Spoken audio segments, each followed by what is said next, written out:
我好想幫助需要嘅人，因為佢哋可以幫助世界。嚟自天主教馬利諾神父修會嘅譚建平神父，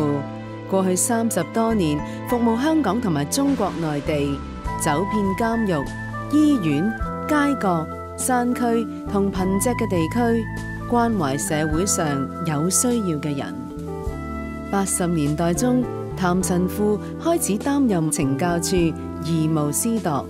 每星期到唔同嘅懲教中心探望同家人分隔、被社會忽視嘅在囚人士，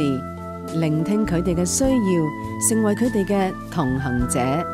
最大嘅事，你可以幫助佢哋發展佢哋嘅自信心，鼓勵佢哋。你需要同佢哋一齊行，你唔可以氹佢哋 once， 又或者另外一次，你需要全部時間佢哋係教導，你需要 regular， 嗱唔係每個禮拜或者一個月，或佢哋需要越嚟越同你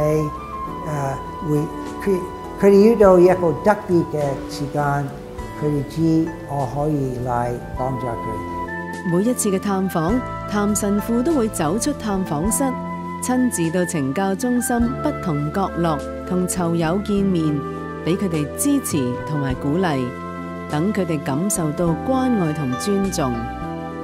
譚神父認為，囚友不但能夠改過自身，更加堅信佢哋日後可以服務社會。佢哋係特別需要嘅人，因為我都諗佢哋都可以改善，同埋佢哋都有好 potential 俾翻社會。譚神父嘅友善、熱心同埋堅持，不知不覺間感染唔少囚友。其實咧，喺在囚人士嚟講咧，係好需要人哋嘅關愛同埋探望嘅。咁我覺得咧，就譚神父咧喺呢度咧就做咗一個好重大嘅角色啦。譚神父今年咧就係80幾歲啦，咁佢行路咧都有啲困難嘅。咁但係咧佢都不辭勞苦咁樣咧，一有時間咧佢就會去探望啲囚友嘅。咁我曾經咧試過一次咧跟阿譚神父去探望啲囚友啦。咁啊，因為譚神父比較行得困難啦，咁啊慢慢喺個監獄邊一路行，同啲囚友打招呼啊，傾下偈啊咁樣。咁其中有一個囚友咧，我相信譚神父唔識嘅，咁佢捉住譚神父咧就同譚神父講，佢話我要改過，同埋決心咧出去之後咧唔會再犯事。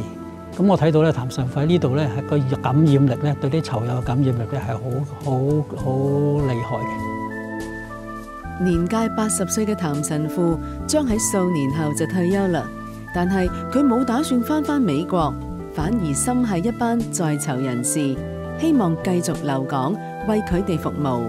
I have my list, but I have decided that I would 繼續